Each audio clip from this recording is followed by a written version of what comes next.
ಕಾಲೇಜಿನ ಎಲ್ಲ ಸಿಬ್ಬಂದಿ ವರ್ಗದವರೇ, ವಿದ್ಯಾರ್ಥಿ ಮಿತ್ರರೇ, ಇವತ್ತು ಈ ತಿಮ್ಮಸಂದ್ರ ಗ್ರಾಮದಲ್ಲಿ ವಿಶೇಷವಾಗಿ ಯಾವ ಕಾಲೇಜಿನವರು ಮಾಡಬೇಕಂತ ಒಂದು ಕೆಲಸ ಇವತ್ತು NSS ಕಡೆಯಿಂದ ಇವತ್ತು ಮಾಡ್ತಾ ಇದ್ದಾರೆ. ಅವ್ರಿಗೆ ಆ ಕೆಲಸ ಮಾಡಲಿಕ್ಕೆ ಬೆಂಬಲವನ್ನ ಸಹಕಾರವನ್ನ ಕೊಟ್ಟಿದ್ದಕ್ಕೆ ಮೊದಲನೇದಾಗಿ ಈ ತಿಮ್ಮಸಂದ್ರ ಗ್ರಾಮಸ್ಥರಿಗೆ ನಾನು ವಂದನೆಗಳನ್ನು ಅರ್ಪಿಸ್ತೇನೆ. ಹಾಗೆ ಈ ಸ್ಥಳೀಯ ಸರ್ಕಾರ ಆಗಿರ್ತಕ್ಕಂಥ ಗ್ರಾಮ ಪಂಚಾಯಿತಿ ನಮ್ಗೆ ಹೆಚ್ಚಿನದಾಗಿ ಸಹಕಾರವನ್ನು ಕೊಡ್ತಾ ಇದೆ. ಅವ್ರಿಗೂ ಕೂಡ ಧನ್ಯವಾದಗಳನ್ನು ಹೇಳ್ತಾ, ಇವತ್ತು ನಾವೆಲ್ಲರೂ ಕೂಡ ಭಾರತೀಯರು, ನಾವು ಪ್ರತಿದಿನನೂ ಸ್ವಚ್ಛತೆಯಿಂದ ಒಳ್ಳೆ ಉಸಿರು, ಒಳ್ಳೆ ಆರೋಗ್ಯ, ಒಳ್ಳೆ ಐಶ್ವರ್ಯದಿಂದ ನಾವು ಜೀವನ ಮಾಡಬೇಕಾಗಿದೆ. ಹಾಗಾಗಿ ತಾವೆಲ್ಲರೂ ಕೂಡ ಈ ಸ್ವಚ್ಛ ಭಾರತ ಅನ್ನುವಂಥ ಮಹಾತ್ಮ ಗಾಂಧೀಜಿಯವರ ಕನಸು ಏನಿತ್ತು, ಆ ಕನಸನ್ನ ನಾವೆಲ್ಲರೂ ಕೂಡ ಸಾಕಾರಗೊಳಿಸುವಂತ ಅವಶ್ಯಕತೆ ಇದೆ. ಕಾರಣ ಏನಂತಂದ್ರೆ, ಇತ್ತೀಚಿನ ದಿನಗಳಲ್ಲಿ ಪರಿಸರ ಮಾಲಿನ್ಯ ಉಂಟಾಗಿ ಪ್ರಕೃತಿಯಲ್ಲಿ ವಿಕೋಪಗಳಿರ್ತಕ್ಕಂಥ ಸಂದರ್ಭಗಳಿಗೆ ಎದುರಾಗ್ತಾ ಇದ್ದಾವೆ. ನಮ್ಗೆ ಮಳೆ ಬಂದ್ರೆ ಬರ್ತಾನೆ ಇರುತ್ತೆ, ಹೋದ್ರೆ ಹೋಗ್ತಾನೆ ಇರುತ್ತೆ. ಯಾವ ಟೈಮ್ಗೆ ಮಳೆ ಬರಬೇಕು, ಯಾವ ಟೈಮ್ಗೆ ಮಳೆ ಬರಲ್ಲ ಅನ್ನೋದು ಗೊತ್ತಾಗ್ತಾ ಇಲ್ಲ. ಅಂತಂದ್ರೆ ಪ್ರಕೃತಿಯಲ್ಲಿ ಆಗ್ತಾ ಇರ್ತಕ್ಕಂಥ ವಿಕೋಪಗಳು, ನಾವು ಮಾಡ್ತಾ ಇರ್ತಕ್ಕಂಥ ಕೆಲಸಗಳು. ಯಾಕಂದ್ರೆ ಇವತ್ತು ಯಥೇಚ್ಛವಾಗಿ ಪ್ಲಾಸ್ಟಿಕ್ ಅನ್ನು ಬಳಸ್ತಾ ಇರೋದ್ರಿಂದ ಇವತ್ತು ಜನರ ಆರೋಗ್ಯದ ಮೇಲೆ ಇವತ್ತು ఈ ప్లాస్టిక్ బల్కే చేస్తున్న దానికి మన జనాల ఆరోగ్యం పైన చాలా ఒడిన పడతా ఉంది. కారణం ఏమంటే, ప్లాస్టిక్ మన ఆరోగ్యంకి చాలా హానికరం. దాని నుంచి ಯಾವುದೇ కారణానికి మీరు ప్లాస్టిక్ అన్నా బల్కే చేయకుండా, దీనితో మన ఆరోగ్యాలు చెడిపోతూ ఉన్నాయి.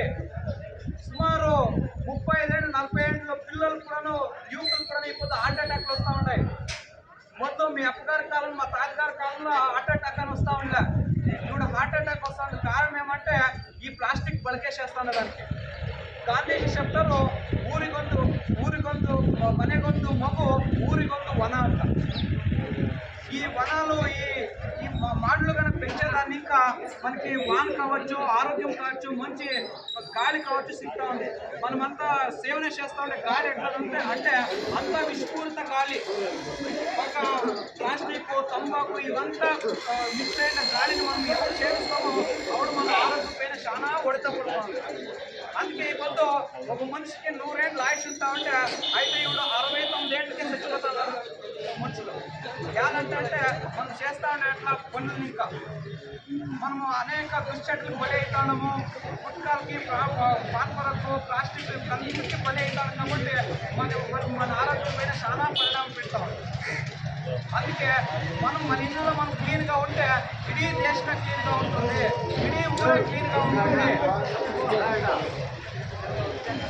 మన ఆరోగ్యం ఉంది, మన స్వచ్ఛత మన చేతిలోనే ఉంది. అట్లయి మీరంతా ఊరంతా ఒక్కటయ్యి ಯಾವುದೇ ಕಾರಣಕ್ಕೆ ಗಲೀಜು కాకుండా క్లీన్గా చేసుకునేట్లా జవాబారి మీ చేతిలోనే ఉంటుంది. మీరందరూ కూడా స్వచ్ఛతను కాపాడితే మీ ఊరు స్వచ్ఛందంగా ఉంటుంది. మన గ్రామాన్ని క్లీన్గా పెట్టుకుంటే మన దేశము క్లీన్గా ఉంటుంది. మన దేశము క్లీన్గా పెట్టుకుంటే మన ఊరు క్లీన్గా పెట్టుకుంటే మన దేశం కూడా క్లీన్గా ఉంటుంది.